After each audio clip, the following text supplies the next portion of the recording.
Hello, everyone. Welcome to Smoke the Podcast, episode 13. Yep, episode 13. How you doing? Doing pretty good today? Yeah, doing good today. That's good, because we have a pretty fun episode, I think. Yeah.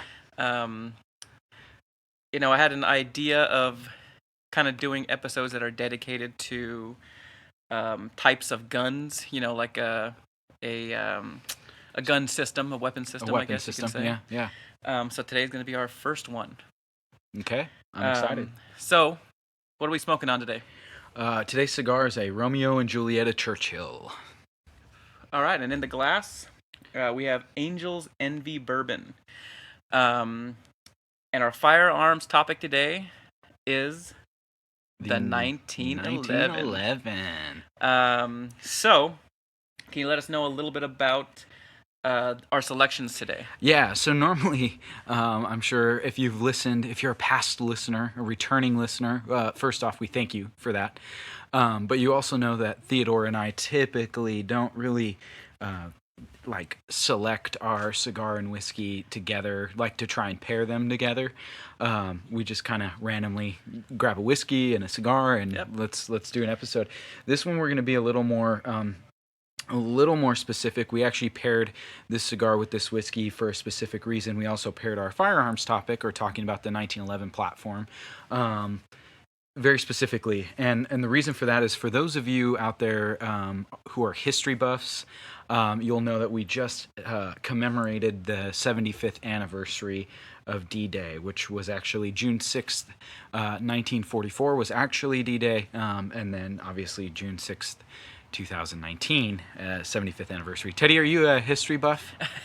I'm not a history buff, but I am buff. Oh, there we go. Just kidding, I'm not buff, by the way. That was a good joke, though. No, I like that. Well, yeah, so this is definitely something that's a little more up my alley. It's also one of the reasons why I gravitate a little more towards old school military guns, why I own a lot of World War II era bolt action rifles, things like that. There's something about the history that I just love. It's awesome. And so we're commemorating that because we just had the 75th anniversary of D-Day, but also that marks the entrance of the United States deploying troops on the European front of World War II. Now, a little backstory before we get into our cigar description. A lot of people think, based off of movies like Saving Private Ryan and anything that features the D-Day landings or Band of Brothers, where they show the paratroopers landing on D-Day as well, a lot of people think, oh my gosh, this is the first time we got into the war in World War II. But actually, we declared war very shortly after. I believe it was the next morning after Pearl Harbor, and declared war on Japan. We had troops deployed to the South Pacific to fight on the Asian front, on the Pacific front, and then we had troops eventually deployed to Africa and then Italy before even jumping into the European front. It's just more famous. We see it a lot on TV and everything else. So what we're actually commemorating today is the European 75th anniversary of the European.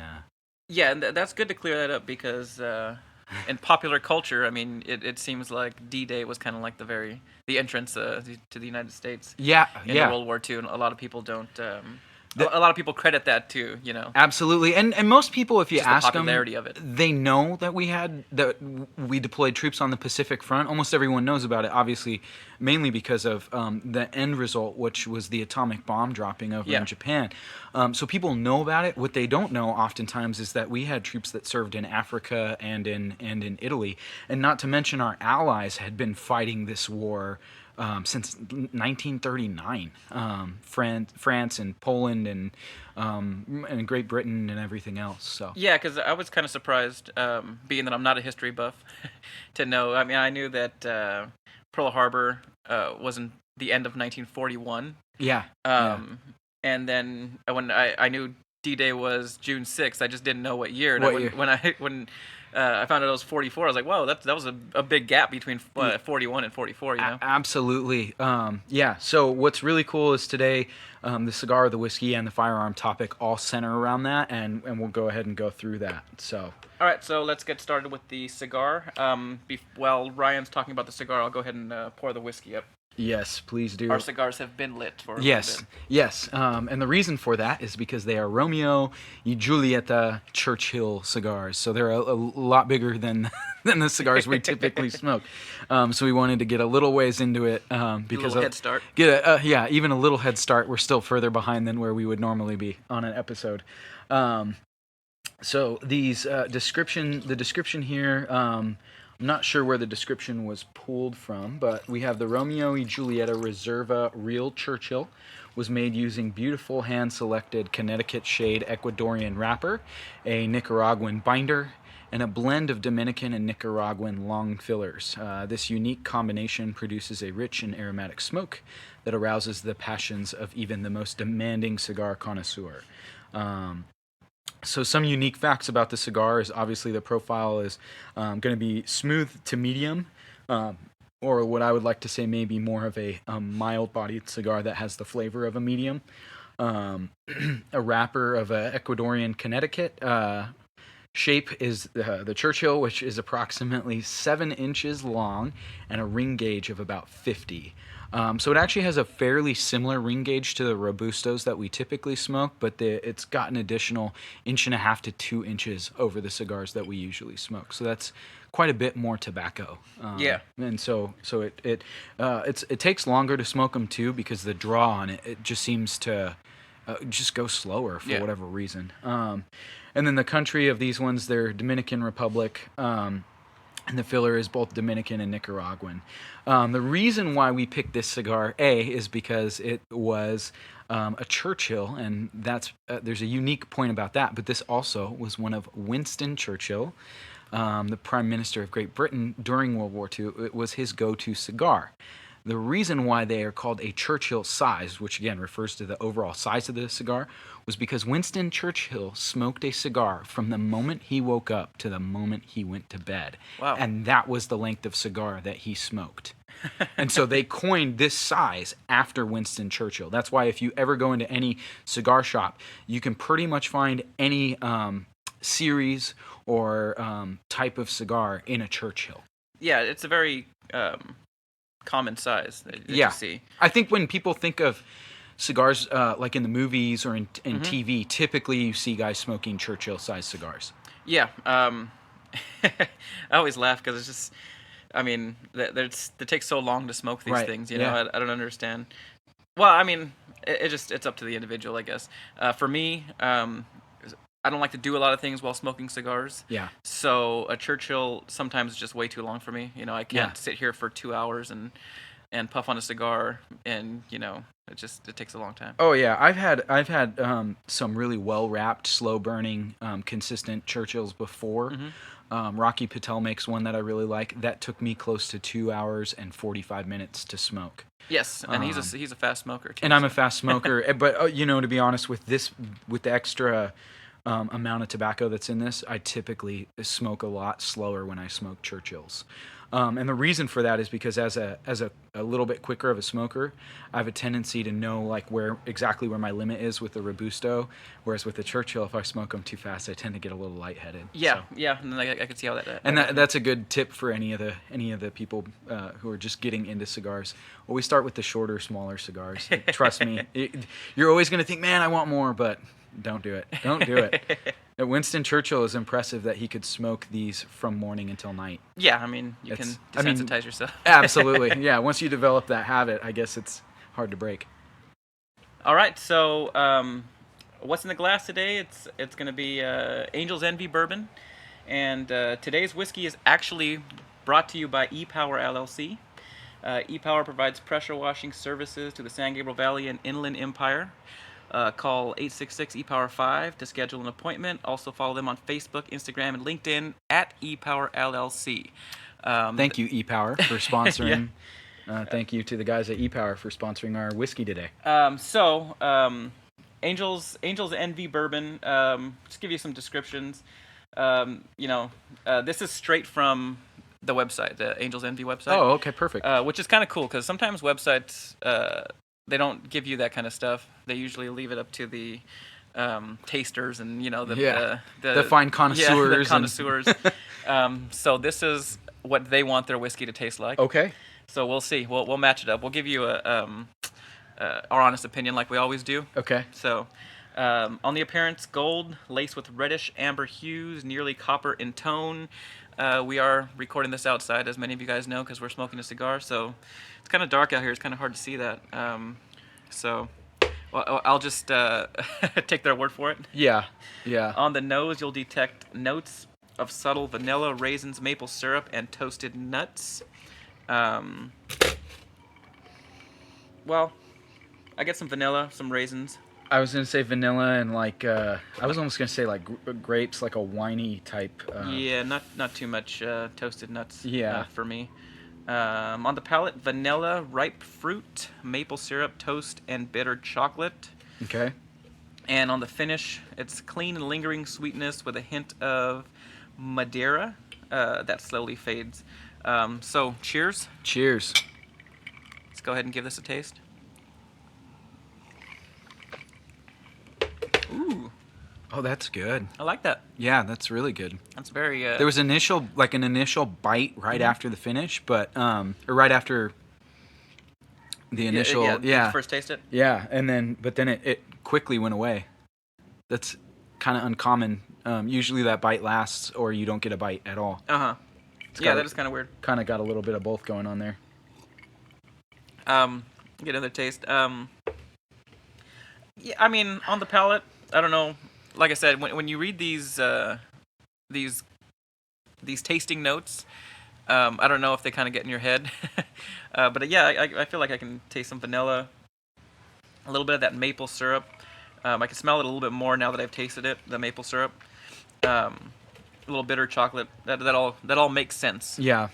I think for me, I would say, had I not read the description, I would say it's definitely sweet, with a little bit of, like I said, that bite right there, right before the finish begins. There's like a little bite, but yeah, I don't know that I would have been able to pick out those specific bitter chocolate and ripe fruit.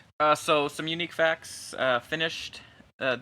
This whiskey's finished in port wine barrels, which. Probably where okay. Probably I did not know wine. that. That's crazy. 43.3% alcohol by volume, making it 86.6 proof. That's so weird. Yeah, that's kind of exact. Yeah. Approximately $40 to $50 is what I was seeing it for a 750 milliliter. And the reason why this was selected is because it does have a little bit of a tie to World War II. Okay. So the American Elevator Company, the original building that's now home to the Angel's Envy Distillery, produced Bailey bridges for use in the European theater. These mobile bridging systems proved invaluable to the Allied forces' advance after D-Day, allowing swift passage across the rivers of Europe following the demolition of most of the existing bridges on the path to Germany. Yeah. And that's actually on the Angel's Envy website too. Oh, that's awesome. So yeah. For those listeners that don't know about Bailey bridges or why they were even used, just in short, as Germany, after we landed on the beaches, we began to push up through France and push in towards Germany, obviously moving our forces. And as the Germans would be pushed back and have to retreat or move back and displace, they would blow up all of the footbridges and roads going over any rivers and streams.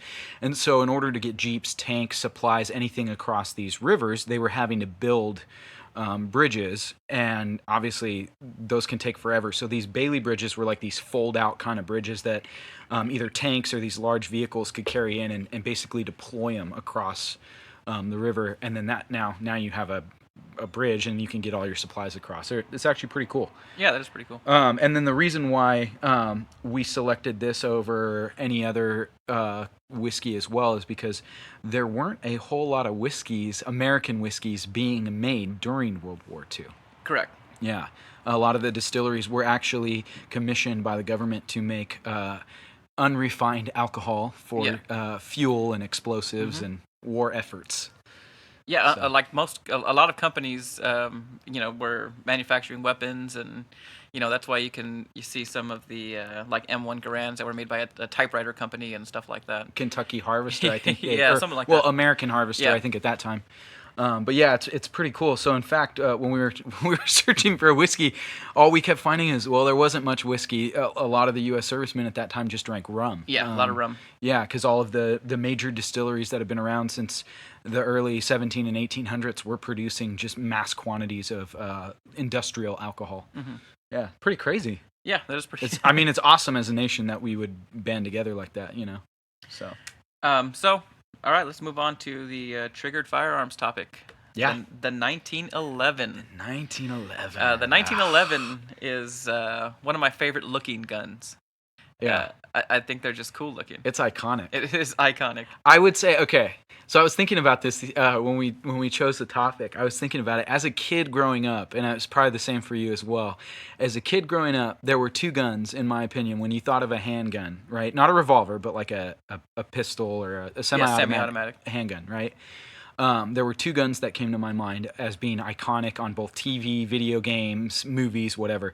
And one that I thought of was the Beretta 9mm, the M9. The M9. And then I would say super iconic. The 1911 is more so than the Beretta, but those are the two that came to mind. Now I think a lot of people nowadays would probably say the Glock is becoming the most iconic handgun on. Probably, I would TV. Probably agree with that. Yeah, it's very, very, very common to see Glocks on TV nowadays. But when we were kids though, it was the 1911. The 1911. Yeah. And even people that I think are not into guns will recognize the shape of the 1911, the look of the 1911. Well, and so for those of you, we'll get to the nicknames for the 1911, but a lot of people would not have any idea what, if you said, oh, I have a 1911, or oh, that's a 1911, they wouldn't know what you were talking about. But if you said, that's a Colt 45, I guarantee you, a lot more people will go, oh yeah, I know exactly what gun you're talking about. Yeah. That is correct. So that's kind of the common name for it, layman's terms. All right, so you want to go over the specs of the 1911? Yeah, sure. So the 1911 or model 1911 M1911 is a semi-automatic handgun that is recoil operated. It originally carried a 7-round single stack box magazine. And when it first came out, it had a blued finish, but they're more commonly over the years were seen in blued or parkerized finishes. They had a stainless steel match grade 5-inch barrel. And both a grip and manual safety, plus a single action hammer. So it's definitely not a double action pistol. You have to have the hammer back manually in order to fire. So that's pretty cool. The other cool thing about it is it was one of the first guns developed to fire the .45 automatic Colt pistol round, which is also known as the .45 ACP. The .45 ACP is one of the, I'd say, most popular rounds. Yes. Nowadays. Yeah. I would say the .45 ACP and the 9mm are the two most popular rounds for handguns nowadays. So it was actually that round, and here's the crazy part: that round was developed before the 1911 was developed, and the 1911 was developed specifically for the .45 ACP round. And we'll get to that. But basically, the .45 automatic Colt pistol round was developed in 1905 at the request of United States Army cavalry units. At that time, they carried the .38. It was the .38 long Colt is actually. Oh, really? Yeah, it was a .38 long Colt, which is what they had in their standard issue revolvers. And they used them during the Moro Rebellion in the Philippines. There was some uprising there, and I didn't really get too into detail on that. But basically, these Moro warriors would do something similar to like a Japanese banzai attack, where they would just charge at the infantry and cavalry units. And they were having to, they were using these old school bolt action rifles and lever action rifles. And when they'd run out of ammunition, they'd have to pull out their .38. And it just didn't have the stopping power to bring these guys down. In fact, they were rushing the lines. And so when that conflict ended, they basically came back and said, "We need a bullet that will stop these guys from overrunning our lines." Well, do you know why I carry a .45? I'm gonna wager a guess. Why? It's because they don't make a 46. Well, actually, the reason why I carry a 45 is because I'm too lazy to shoot twice. Oh, I like that. I like that. There we go. Well, yeah, and in reality, that was it's a joke, but in reality, that is truly the reason for it. Yeah, and from my understanding, I'm not a ballistics expert, but the 45 ACP is a slower moving round, and it's just super heavy hitter. Yeah. It's weird. I have a 40 caliber Glock pistol, and it's just so much snappier than the 45 ACP. And it could be because my 1911 is a lot heavier. Right. But it's just like a thudding. It just feels like so much. Right. Like heavier, Yeah. just like such a heavy round, even though it doesn't have that snappy recoil like a 40 does. Well, and the nice thing about because I mean, at that point, the only 45 round that was out widely at that time was the 45 long Colt, which is a really big round. And that round is great. The problem is it's too slow of a round in the revolvers, and then it was long too. I mean, it's a big bullet. Yeah, and that's like a cowboy round. Yeah, it's a cowboy round, and so they wanted something that would be a little more compact. And at that time, they were working on building machine guns and submachine guns and things like that, and so they thought, well, why not create something that you could use in a pistol, and that was pretty cool. So as they were developing the 45 ACP round, it was pretty crazy. They commissioned the U.S. Medical Corps to test multiple calibers, and the way that they did it's kind of messed up. They tested it on live animals and cadavers in 1904, and so it's super brutal. When I was reading through it, I'm sitting there going like, oh my goodness, I can't believe that this is even a thing. But basically they had I can't remember all the rounds. I know the 9mm was one of them. They had the some version of the 38. They had the 45. They had I think it was like about 6 or 7 different rounds that they were testing, and they would bring in like live cows, and I think even some horses or mules, and shoot them in different places, like the lungs, or in the intestines, in the stomach, in the heart, in areas that they felt were vital, and would basically just sit there and see how long it took for them to like bleed out. Oof. It's just like, that's not I laugh because it's just like so like outlandish to me, like especially being a hunter and like wanting an ethical kill. That's just we were born much later than 1904, of course, and the civilization's changed a lot. And I'm glad that we've kind of moved past stuff like that. Well, and technology, in all honesty, having ballistics gel, and they can make full-blown, human-looking torsos that react the same way as the human body and everything else. They didn't have that back then, and I mean, the cadavers were all donated to science, and that was their purpose. So I still don't know how I feel about that either. But yeah, that was very interesting. They did a few tests as well where they would fire as many rounds as they could too, just to see how quickly it would bring down some of these animals and things like that. And basically what they found was that the 45 ACP did the most consistent damage. Well, it's definitely a good round. Yeah. And I believe that it does the most consistent damage. Yeah. I even think I think like modern like stopping power, I think that's one of the top ones, right? The 45 ACP. I know the 44 Magnum and the 357 are also up there with it, but those are, I don't know of any semi-automatic other than the Desert Eagle that fires the 44 Magnum. Yeah. And I don't know of any... I've only heard of one 1911 variant that shoots 357 Magnum. Yeah. I forget the name of it, but I know what one you're talking about. Yeah. So the ballistics of the average 45 ACP rounds, 230 grain, 15 gram full metal jacket bullet. Yeah.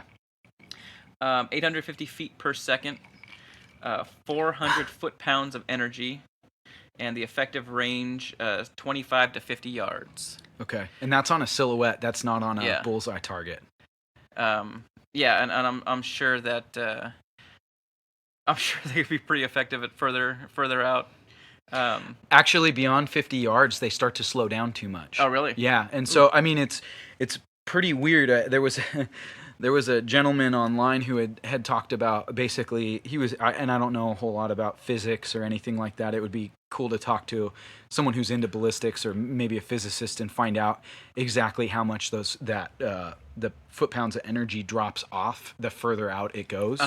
But it's kind of the same idea behind a shotgun. How after a certain distance, it starts slowing down enough to where it doesn't do a whole lot, which is why the effective range, sure, it reaches out a lot further than that, but the actual effective range to make a shot that would wound or kill is typically limited to 50 yards, and accurately about 20 to 25 yards, in all honesty.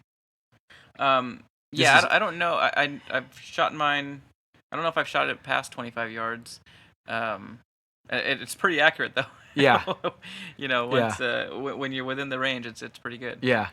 I shot a 12 by 12 ceramic tile at about, I would say, 35 yards. And it was easy to hit it. At the same time, though, it's hard to me, if you're on the move. These guns were built for combat situations. You're running, you're breathing heavy.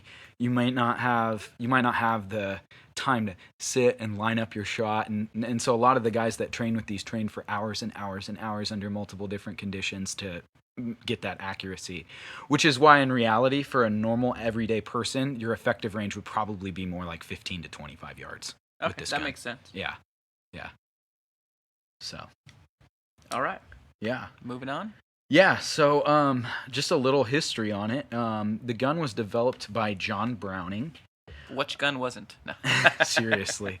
I feel like he definitely had his hand in a lot of different guns, which is pretty cool. I mean, to be able to have left that big of a mark on history. Legacy. Yeah. Basically the U.S. Army needed a .45 ACP semi-automatic handgun, which we kind of talked about. So here's the cool part: is like I said, they developed that bullet, right, and then they developed the gun specifically for that bullet. So they commissioned Colt, Savage, and DWM, which I'm not even going to try and tell you what those letters stand for. The acronym's like a very distinctly German name, but I can tell you that they invented the Luger. All of them were commissioned to build a handgun that fired the .45 ACP. So apparently there were some variants of the Luger, which is a 9mm, that were chambered in a .45, which to me is crazy because that's such a thin-framed, small, lightweight gun. Yeah, it's like weird. Only Colt made a model that passed all the tests. In fact, the Savage had about 37 issues with it that they found during testing. So it didn't even come close. So Colt was the one that basically developed the 1911. There was an early model that was built I think it was 1900, and by John Browning, and he basically updated that model or made that model so it would work with the .45. Okay. So it was pretty crazy. And then it was adopted by the U.S. Army officially on March 29th, 1911. Yeah. Hence the name. I think that's pretty funny. The original name, Model of 1911. Model of 1911. Oh, what kind of gun you carrying, man? The Model of 1911. Then the name got updated to Model 1911 in 1917. Yep. And then the M1911 in 1920. Yes. That would have been after World War I when it became the M1911. Okay, and then do you know how long it was in service by the military? Well, we do talk about that. Whenever you talk about that, it's one of those things where it's kind of like,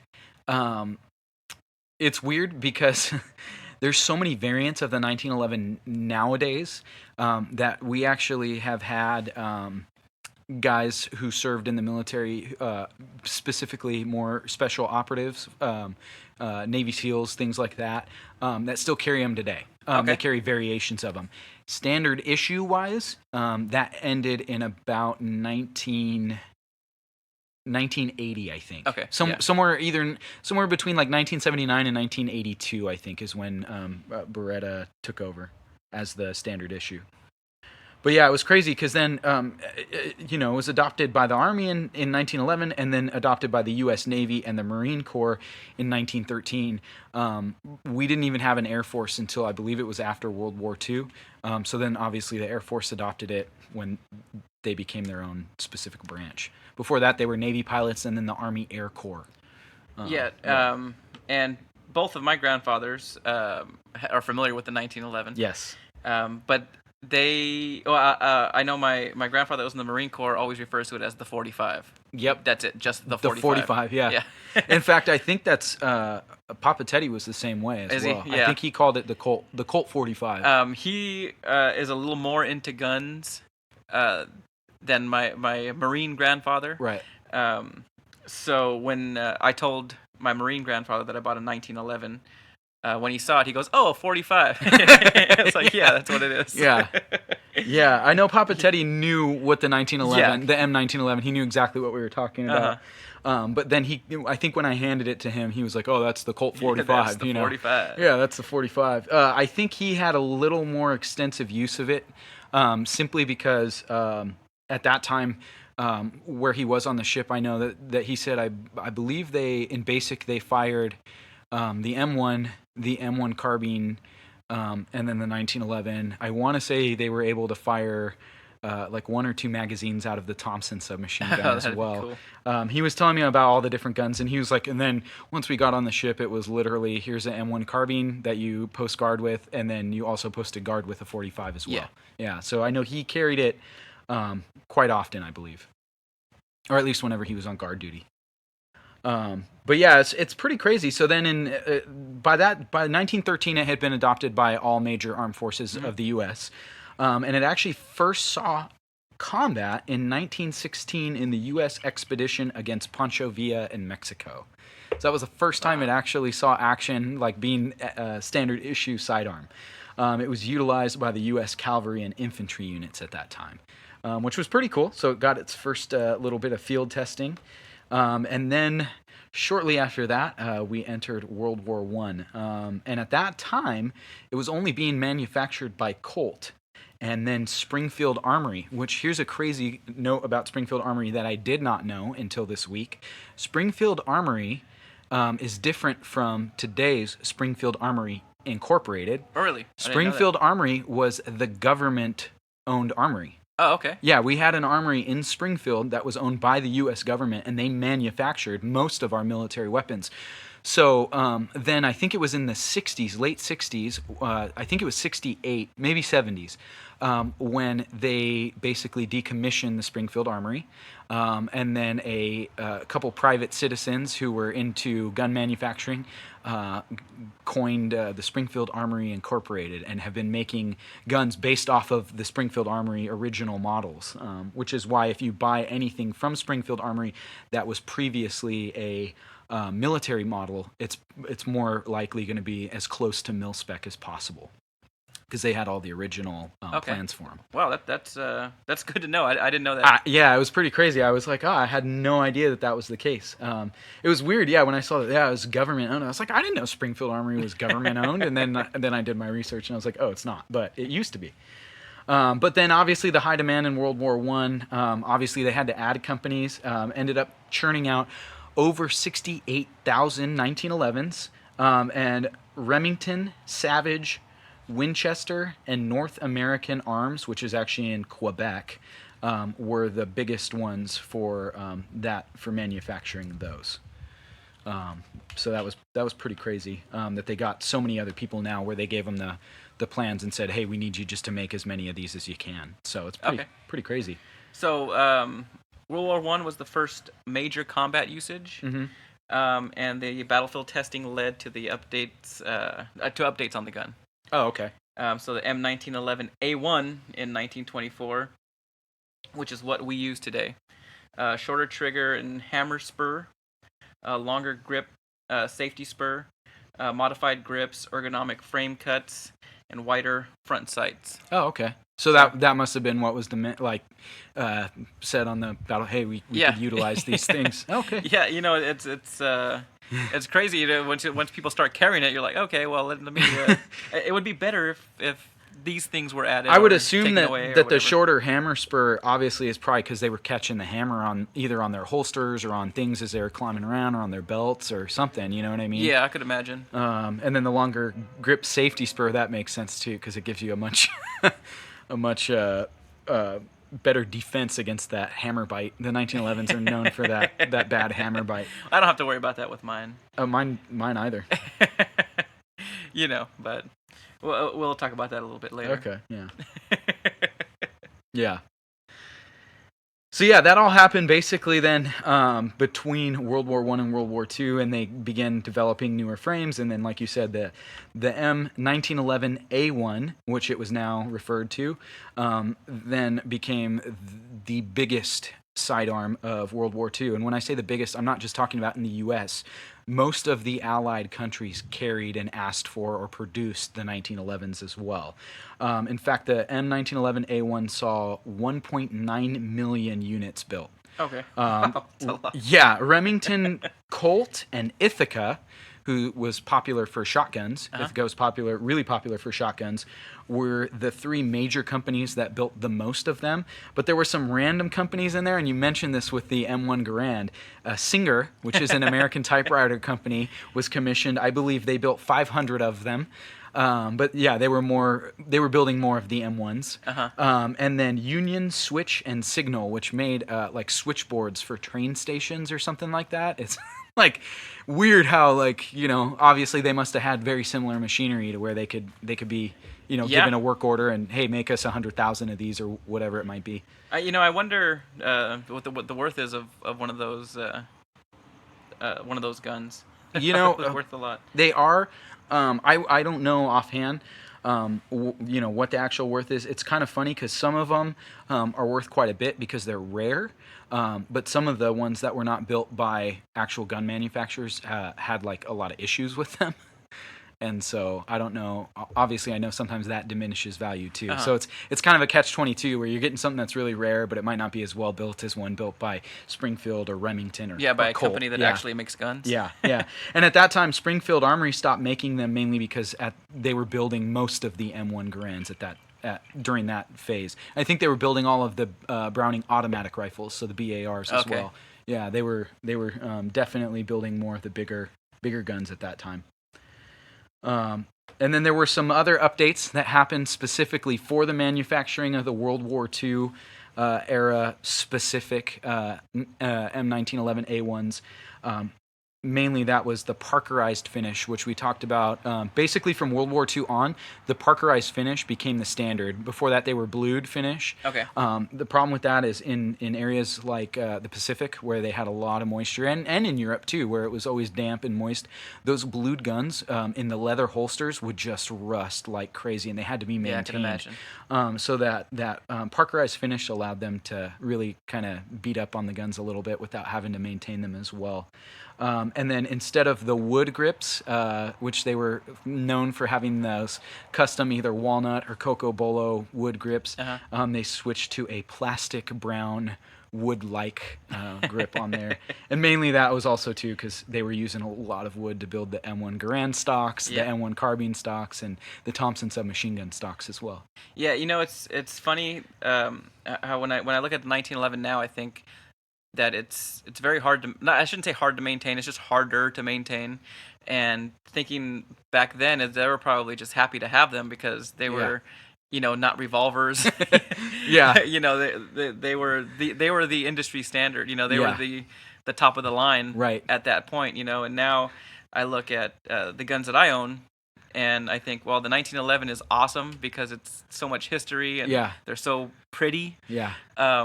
But it's a lot of work. It's way more work than to maintain my my Springfield XD. And the field strip, those things are just like the worst. Yeah. Like in comparison to the XD and the Glock and some of the other XD ones. I can take apart in like 5 seconds. Yeah, and it's just like I'm sitting there going like, oh my goodness, man, there's so many like moving parts on this thing, and then everything's all steel, and I feel like there's no give sometimes in them. They're very like tight, and and I've handled quite a few different 1911s, and I always feel like, man, this thing, it takes forever to take apart. But yeah, you're probably right. Those guys are like, man, I can fire 7 rounds quickly and then change the magazine and have another 7 rounds ready to go. Yeah, this is awesome.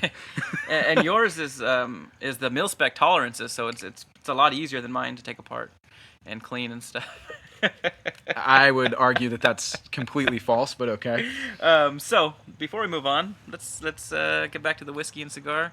What are you thinking about the cigar? And actually, we're going through the cigar pretty quick. You know what it is? For a Churchill. Is I think they're pretty mild for what they are. Yes. I was expecting a lot more power behind them, and I'm not really getting that from it, which I like. Mm-hmm. In reality, this is a really smooth cigar, but very flavorful.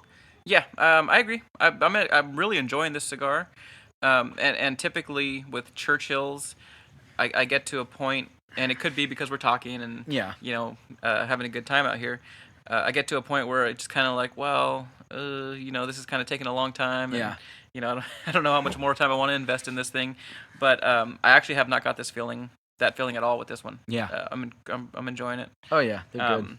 Well, what about the whiskey? How are you doing on that one? Whiskey is delicious. It's getting way better to me. I thought it was awesome when I first had it, but as the ice is melting, that initial little bite that I got, completely gone now, and it's just very smooth. Yeah, but still very flavorful.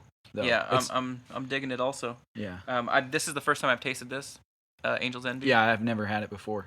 And yeah, it's really good. It's still a little more of like a medium price range. Yeah. And you could definitely taste it. It's pretty good quality stuff. Yeah, it's definitely I would say if there was a mild, medium, or full-bodied whiskey, it's definitely more of a medium-bodied whiskey too. Yeah. Definitely got a little more flavor to it. Not as smooth as some of the other ones that we've had, but also not nearly as harsh as some of the ones that we've had either. Yeah. It's usually a balance of smoothness and flavor. Sometimes some of the whiskeys that are super smooth have zero flavor almost. Right. This is a pretty good balance. Yeah, this one definitely I feel like has a little bit of both. I'm digging it. Yeah, absolutely. Basically, back to the 1911. So you asked how long it was in service, and we had talked about how it was carried basically as the #1 sidearm during World War II, and then later on how it became a little bit more of a specialized handgun. But during World War II, it was carried by pretty much all of the U.S. and Allied forces, and it was carried typically by all commissioned officers, and then most non-commissioned officers. So those would be like your sergeants and your corporals and things like that. Again, most, not all. Yeah. They didn't always have resources to issue one to everyone.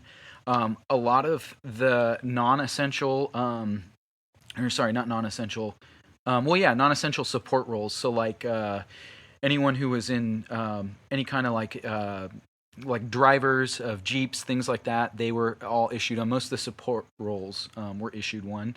And then the ones that are kind of like one-offs that are just general infantry that carried them would have been like medics, tankers, pilots, and then Navy personnel, and then a lot of radio operators actually carried them, mainly because they would carry like either the M1 carbine or the M1A1 carbine with the fold-out stock.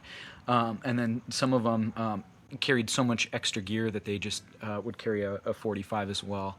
Some of the heavy weapons guys carried them, like the machine gunners would carry them, and then mortarmen sometimes would be allowed to carry them as well.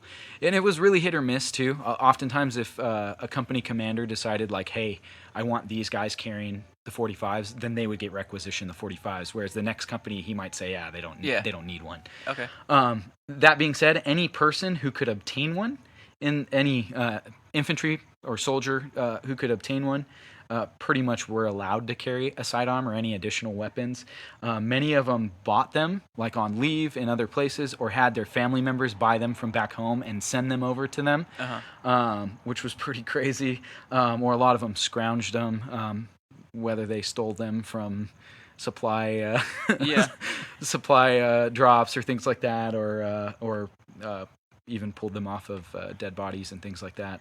If you could get your hands on one, you were allowed to carry it. Okay. A lot of guys even carried like revolvers from back home and things like that. It's definitely not like it is today, where it's like you're issued this and you're only supposed to carry these items. Yeah, there's a lot different back then. Yeah, it was a lot more lenient, especially with limited resources. Absolutely, they were kind of just trying to get whatever they could. Well, and the reason why they were so popular, though, and why a lot of guys carried them, is because the 45 ACP was used in the Thompson submachine gun, and a majority of officers, and then platoon leaders, usually every platoon or squad had a Thompson submachine gun, so there was always 45 ACP ammo around. Yeah.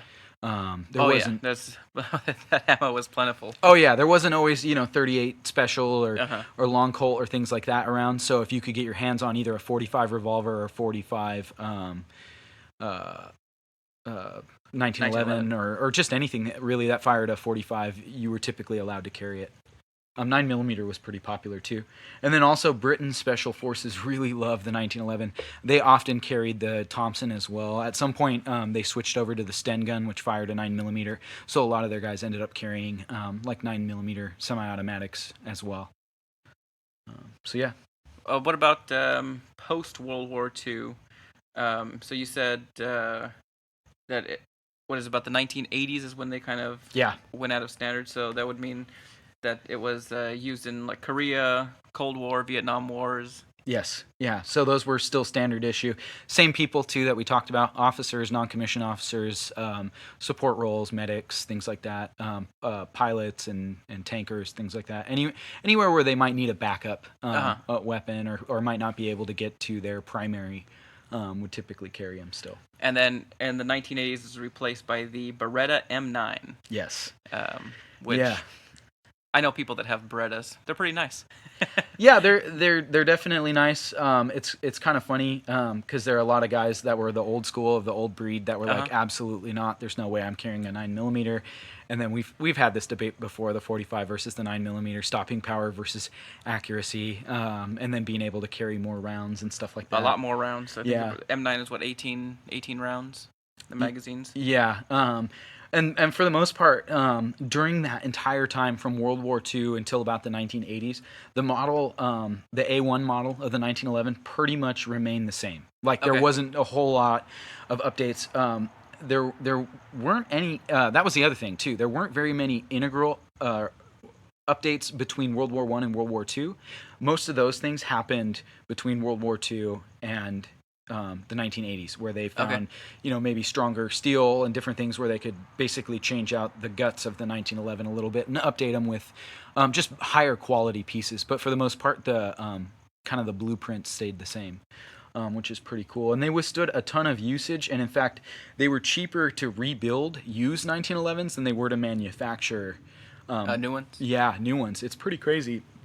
Because a lot of the ones that were used in the Korean War and Vietnam War were literally ones that were issued in World War II and carried in World War II and things like that. And so a lot of them, they call them like parts guns, where they all just, whatever parts started failing on them, they pull them out and put in new parts or put in used parts that were still in good condition and things like that. So yeah, it's funny, the 1911 with the old school guys is still the go-to gun. And it's funny with our grandfathers, or my grandfathers and our grandfather, the 1911 was like almost the only semi-automatic pistol that was okay, Yeah, like that's cool. Yeah. You could carry that one. You can carry that one. Yeah. Where the Glock's like, it's made out of plastic, or Like, what are you gonna do with that? Like, is it shoot a BB or what? I know we had talked about it when we were talking about Papa Teddy and stuff, how he always preferred a revolver. But I remember I had showed him, I think it was my Springfield XD, and I know you had showed him your Glock and a few of the other ones, and he was just like, oh, cool, that's a handgun, But I remember bringing over the 1911, and he was like, oh, yeah, a Colt 45, like, that's cool. You can carry that one. That one's okay. Yeah, that's the one, that holds that sentimental value. Yeah. And you see a lot of the guys, it's funny where you go to shooting ranges or to gun stores and you see that old school guy, and that's the one thing I look at is like, okay, he's carrying a 1911, watch. And you see it on his hip, it's a 1911. 1911, absolutely. Tried and true, My favorite is when you get the old guy who's got, he pulls out his range bag and he's got a 44 Magnum, a 357, maybe even an old school single action 45 long Colt, and you're like, oh man, Revolver City over here. Then he pulls out the 1911, and it's like, oh, okay, yeah. I could get behind that. Oh yeah. Not that I have anything against revolvers, but it is kind of funny. Because I love my 44, but it's funny. Yeah, it's funny because being the younger generation, we don't discriminate against the newer models. It's not because to us, I mean, they've always been around. We've always lived in a world with Glocks and Springfield XDs. And even it's so funny too, because even the older guys don't typically prefer the Beretta. We're getting to that age now where the older guys now were the ones who carried the Berettas. And so now you're getting a lot of older guys who are, oh yeah, I love the Beretta and this and that. But the 1911, man, it's just a classic gun. Yeah, it's funny that this is not a podcast about the Beretta, but the Beretta, it gets a lot of flack, I think. I don't know if it's because it's the short period of time. The 1911 was part of the U.S. military for such a long time. Yeah. And the Beretta had its little stint. But I've always liked it. I've always felt that it shoots good. They're a little heavy or whatever, but for a 9mm. Yeah, for a 9mm. Yeah. But I've always liked them. But it just, to me, I think it's a pretty gun. But to me, it's just the 1911, just the looks, everything about it. I like. To me, it sounds weird because I know the Glocks have that very angled grip. Yeah. And same with the Springfields too. Not as bad, but the XDs. Sorry, I mean. But to me, there's something about holding a 1911 that feels more ergonomic than those ergonomic grips on the polymer guns. I don't know what it is. If maybe it's just all in my head. It might be all in my head, but you pick up a 1911 and it's like, that feels like it needs to be shot. Like that's it. It feels so hardy. Yeah, it does. And it's crazy too, because you think of 45, man, that thing packs such a punch. But in reality, I feel like I can almost shoot that thing better than some of the 9mm I've handled too. Yeah. It's an easy gun to shoot, in my opinion. It really is. Yeah. So and that's probably why some law enforcement agencies adopted it. Custom M1911A1s. Yep, and then they developed for a short period the A2s, which were like a really customized version. And you can debate day and night about the difference between the A1 and the A2, but in reality, they're all custom at that point. So Springfield Armory Custom Professional 1911 was used by FBI, SWAT, and HRT, and that's the hostage rescue team, for those of you that don't know. And the Kimber Custom 1911 used by LAPD and local SWAT teams. Yeah, for Southern California. Yeah. I know there's a lot of other SWAT teams that also prefer the Kimber Custom.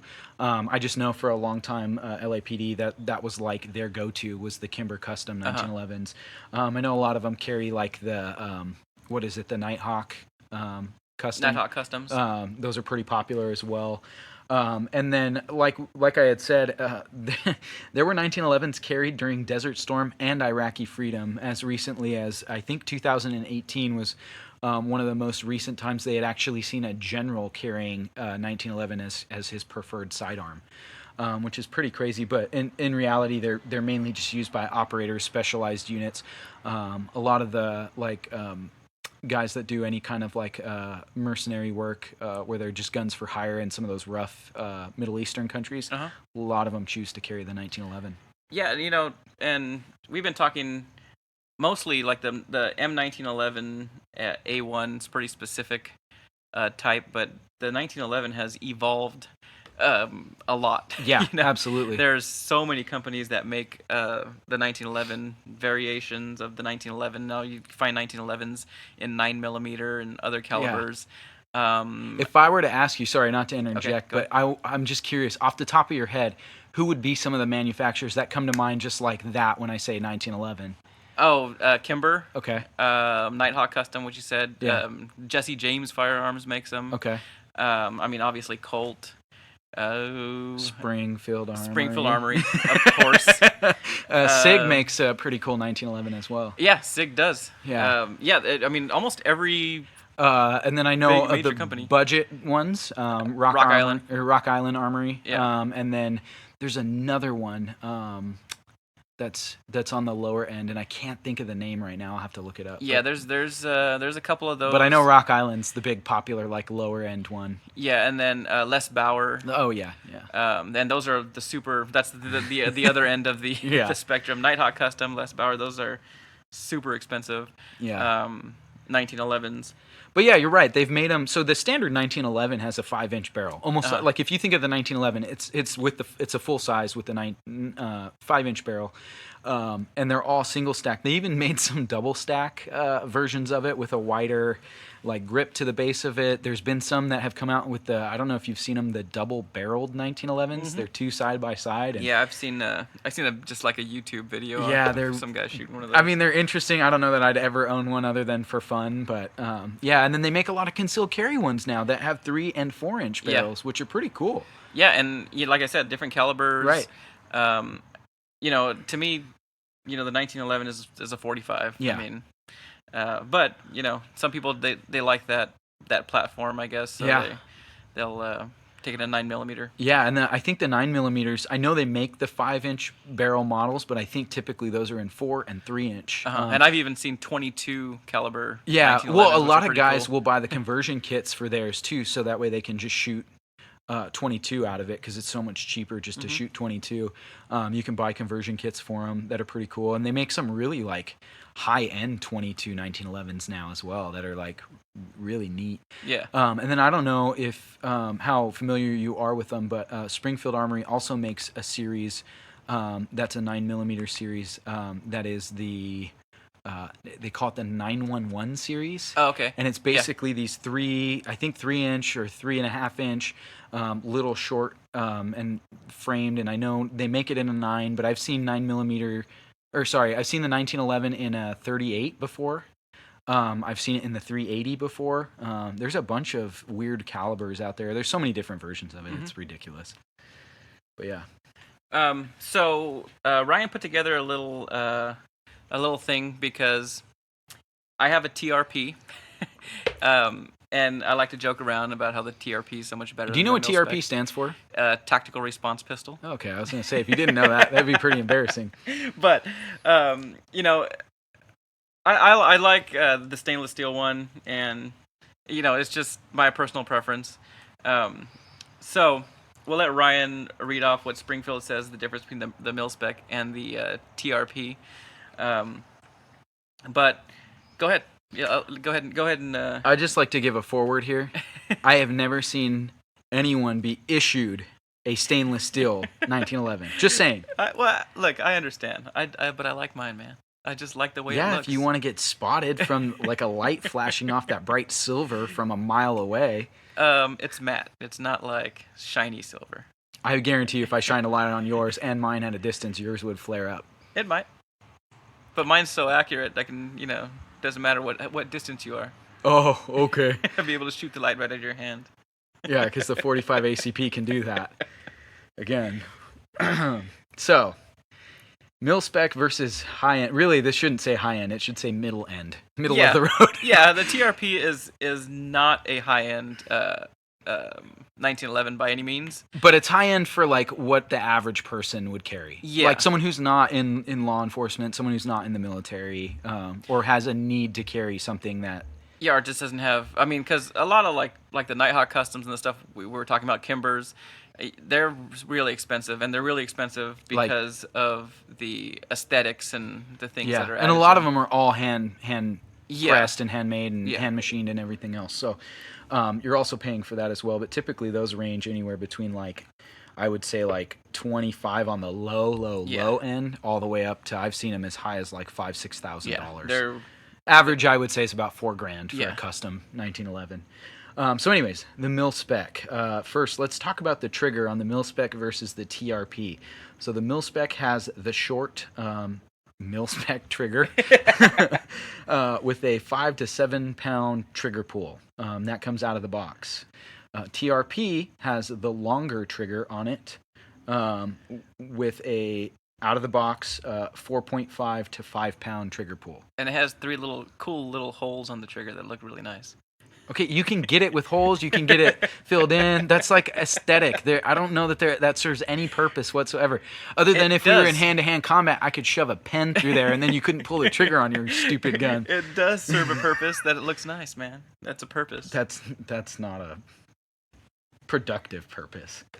Okay, the sights. Mil-spec comes with mil-spec combat fixed 3-dot sights.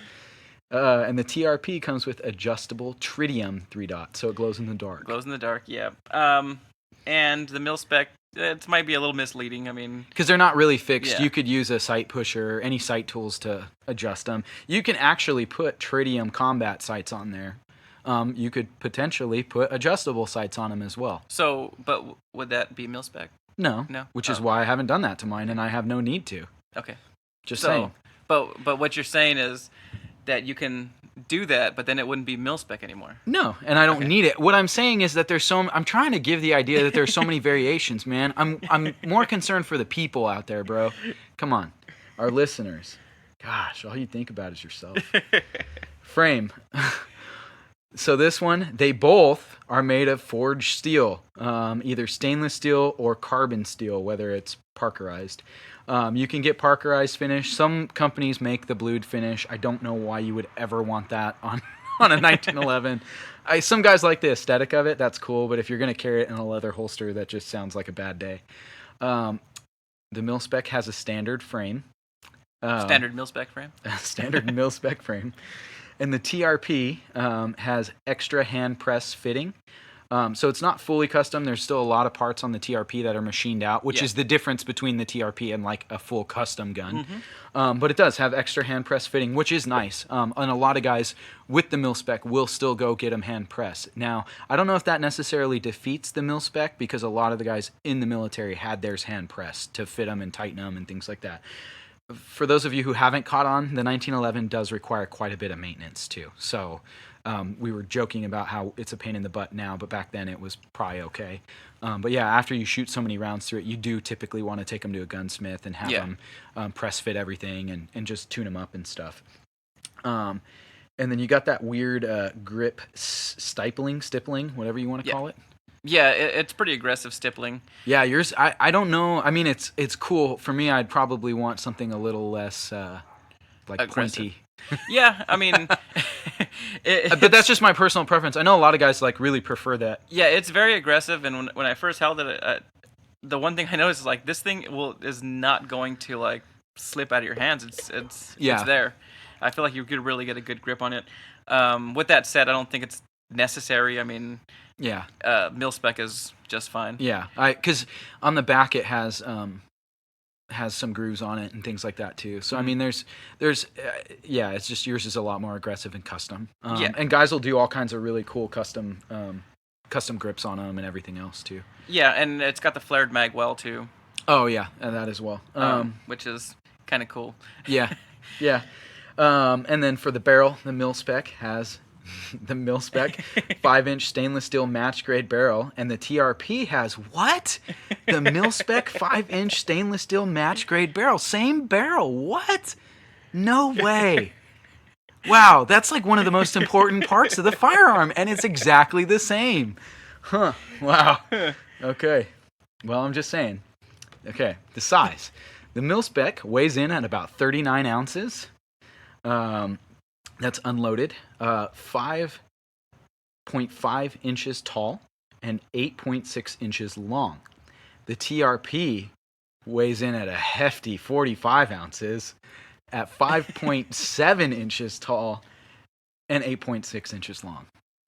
Yeah, so harder to conceal, heavier to conceal, burns through your belts faster.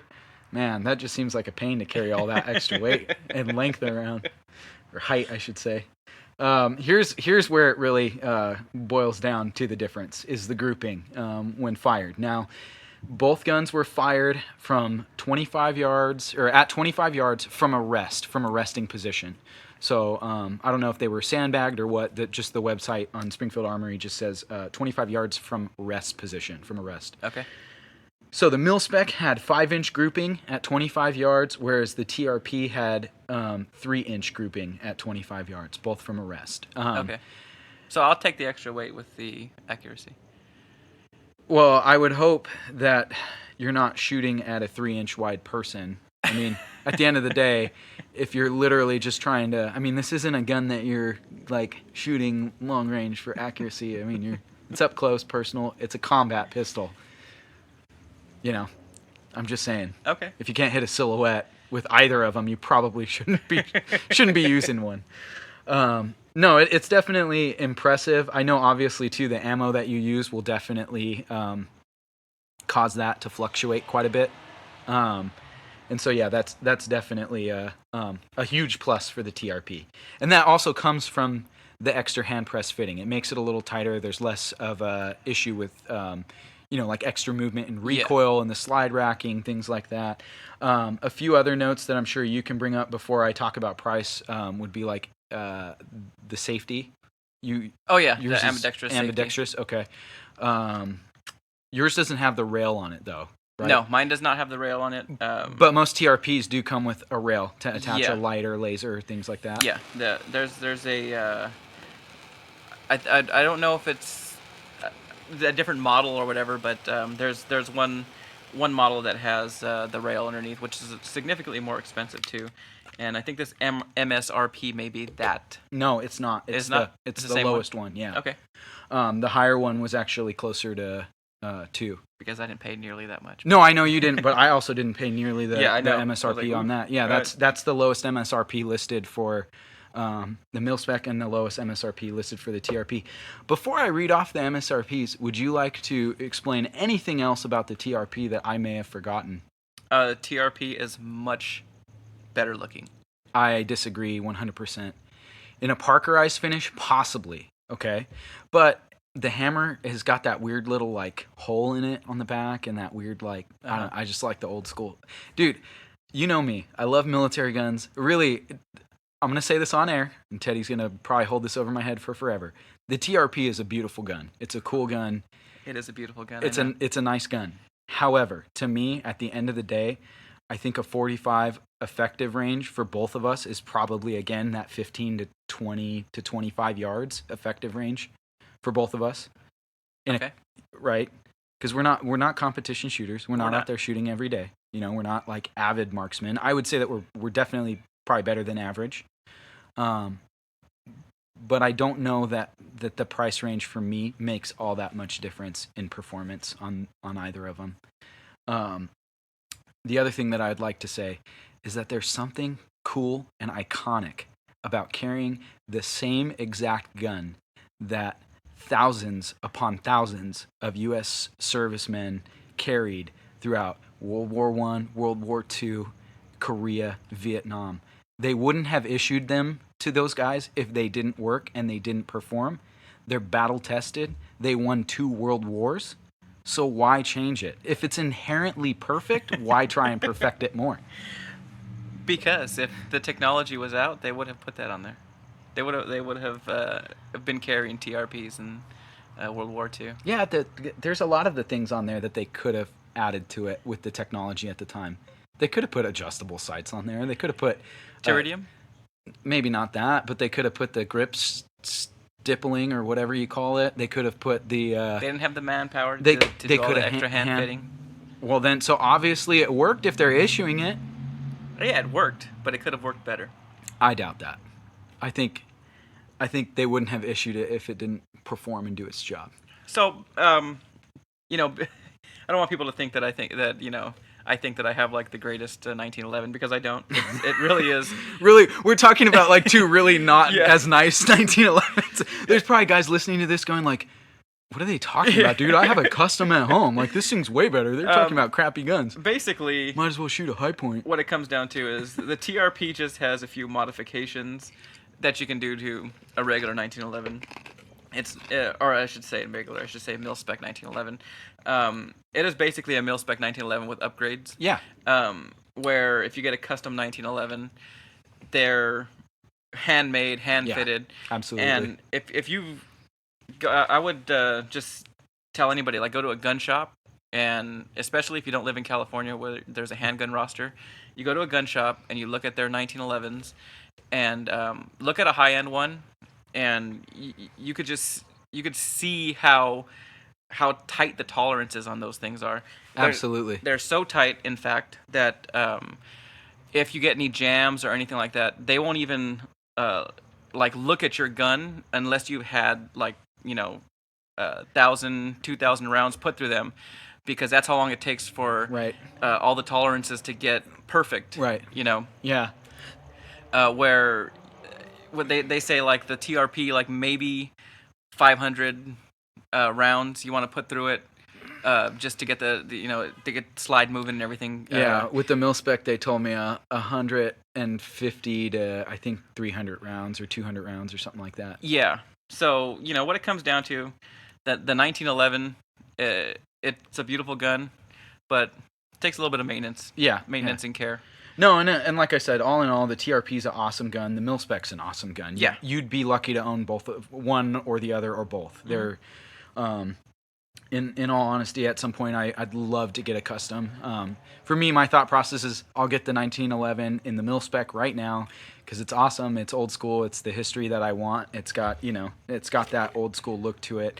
And then at some point, I'm definitely gonna splurge and get a custom. Yeah, and what's kind of cool about I like to make a little bit of a comparison with the 1911s. It's like getting a nice pair of boots. If you get like a real high-end pair of boots, you kind of have to break them in before they get super comfortable. Yeah. If you get like a little lower end, they're maybe a little more comfortable out of the box. But like with high quality materials, you have to work them to the shape of your foot. Absolutely. And it's the same thing with high quality 1911. To me, it's got like that old school, you got to work for it kind of thing. Yeah, it's almost like a guitar too, where you start developing a feel for it, for your specific 1911 and things like that. One of the tips that I was given by a few different people that own 1911s and shoot them regularly was that, when you go in to pick out your 1911, ask the guy behind the counter, bring me every single one of the model that you're interested in. Bring me every single one that you have. I want to rack the slide. I want to be able to pull back the hammer. I want to see how they all feel, because they all feel different. So that's one of those things where if you have that option, definitely do it. Yeah, I was explained at the gun store. One of the guys told me, if you got a box of Glock parts, you can build a Glock and it would work like a Glock. Yeah. And that's not true for a 1911. 1911s have to be handmade pretty much, and kind of tuned. Yeah, and kind of tuned up, and the right barrel has to go with the right slide and everything to kind of to get a good one. Yeah, I think it's probably similar to. It's kind of the same thing with ARs. You have the lower end ARs that you can kind of piece them all together. Will it function all that great? You hear of those lower end ARs not feeding properly or having issues with different things. It's the same way with the 1911. You put in the higher end parts, you fit everything together so it's more similar, or you buy like parts or parts that were even machined together, and you're getting a much better fit. Yeah, and it's the same thing. Anyways, so before we forget, let's hit him with the price. That's exactly what I was going to say. Anyways, let's go back to the price. The mil spec, and again, we went through Springfield Armory because you literally can go on their website and compare side by side. So if you want to go online and compare what we're saying and fact check us, you can go onto Springfield Armory's website and compare them side by side. The price that is listed for the mil spec, the MSRP, and this is in the Parkerized finish, which is the cheaper finish than the stainless, it is $780 is the MSRP. The TRP MSRP is $1,650. So it's about double the price for the TRP, which is why, in my opinion, I paid for the mil spec, not only because I'm a big mil spec aficionado of old school, historic looking guns, but also I thought, man, double the price. It's not mil spec. It doesn't look like the old school gun, and it still shoots a 45, which the effective range to me and the grouping just didn't. For me, like I said, it just didn't make sense. Yeah. But, well, I mean, you decide. Yeah, and to each their own. Yeah, I got a good deal on mine, so. No, you did. You got a killer deal, and so did I too. Because. What I'll do is. Thank goodness for Christmas deals. If you follow us on Facebook, Instagram, Smoke the Podcast @SmokeThePodcast, I'll put up a picture of both of them, and you guys can decide which one's the prettier one. Yeah, I mean, you can. Well, I have a feeling that you think you might lose this one.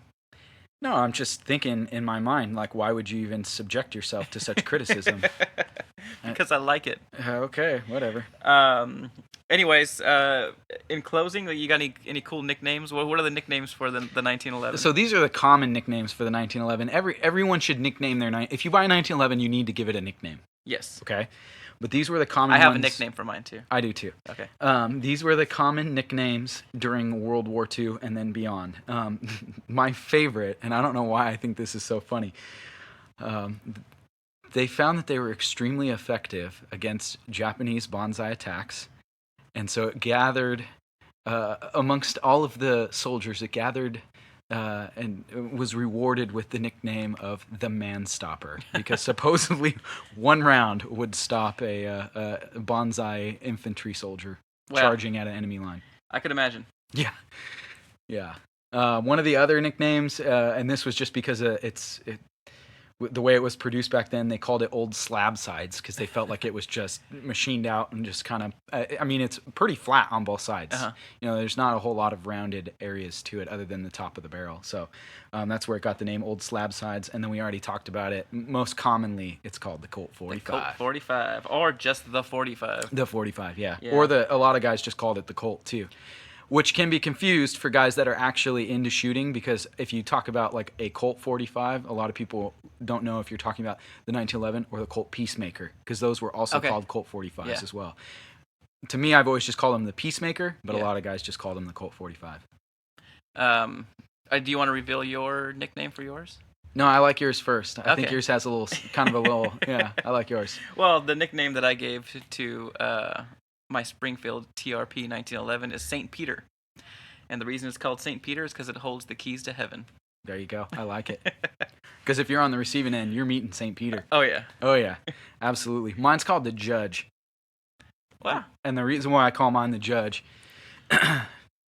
is because there's always a sentence for death.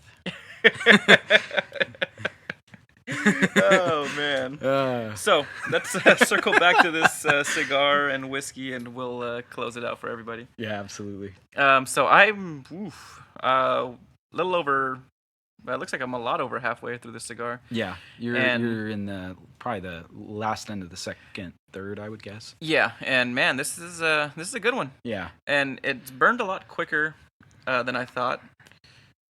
I really expected to be puffing on this thing for a couple hours, and I probably got about another half an hour on this thing. At least. Which I would, for this size, I would expect to be, 2.5 hour cigars. But yeah, I'm really enjoying this thing. It's very mild, not giving me a head change at all. Not making me give me that nicotine sickness or anything like that. No, me either. I kind of let mine lapse for a little bit there, only because I noticed I'm not used to smoking something this long, and I was getting I felt like my throat was getting super raspy. I should have had some water out here. Yeah, I felt like it was getting a little hard to talk there. I'll say the construction on this thing is really good. Yes. It's burning really straight. That I've been ashing mine not to drop, so it doesn't drop on me. But yeah, the ash has been holding on really well. I would say, based off of what I'm looking at in the ashtray, our ashes are averaging about 3/4 of an inch to an inch. Yeah, and I think it would held on longer had I not ashed them. Absolutely. I agree. I just it's amazing to me how quickly my voice goes downhill after smoking so much more than I'm used to. And it's we've been talking quite a bit, and this thing hasn't gone out. It's been smoking. Yeah, smoking pretty good. Yeah, it's crazy. You can almost set it down and it's one of those ones where you can literally set it down for a minute or two between puffs. And that really, it goes to the construction quality of it. That's pretty cool. So with the bourbon, I might have over-iced. So, I think I put a little too much ice in mine. Yeah. So it's a little too watery now. I had a pro tip about, putting only 3 ice cubes. You know who you are that gave me that pro tip, and I didn't listen to you today. So yeah, I probably should have on that one, because it's a little too watery. But when it had that perfect mix, it was really, really, really good. I could sense that mine was getting there, so I polished it off before it got to that point, because I'm like, I don't want it to get to that. No, really good. I honestly think I could probably do that one neat too. The bite wasn't bad enough to where I felt like, oh man, like that's harsh. Like yeah, that. maybe. I always bring up that Wild Turkey 101, but that's not anything that I would ever want to drink neat. Maybe some whiskey stones or whatever. In here to keep it cold. We definitely need to look into getting those spheres. And maybe to give a little bit of a shout out to our cousin that was on the podcast, Anthony. The 1911 nowadays is definitely the most Gucci'd out gun because they're so expensive, some of them, and they're so like over the top that I think the 1911 is the one that you can Gucci out the most, as he would say. Is that again, you're using that as a verb, right? Yeah. Gucci'd out. Gucci'd out, yeah. I don't understand that. I think I'm using it correctly, and Gucci's like a clothing company, right? I believe so. Yeah, I don't know. I only wear Bass Pro Shop brand. Well, he can let me know if I used it correctly. Yeah, it's super Gucci'd. Yeah, Gucci'd with a D, I think. And he was making fun of me for saying a mil-spec 45 round was my go-to round. Yes, yeah. When he asked that question, there was a hint of truth. Like, well, not a hint. Yeah. To me, I would rather have the 45, but like in my mind, I'm thinking, well, yeah, you could put the 45 ACP in like any of the polymer guns, and you could put it in any custom 1911 you want. And the custom 1911s are Gucci'd out. They're super Gucci. Yeah, if you wanna look up, I can't believe I'm using that word. Just look up high-end 1911, do a Google search, and man, you can see some Gucci'd out guns. Yeah, that's for sure. Yeah. But anyway, thank you guys for listening. Follow us on Facebook at Smoke the Podcast, on Instagram at Smoke the Podcast. We appreciate your support. And we'd also like to shout out one last time to ePower LLC. Thank you again for providing the whiskey tonight. It was delicious. All right. Have a good night. I like it. I believe I'm longer than I thought.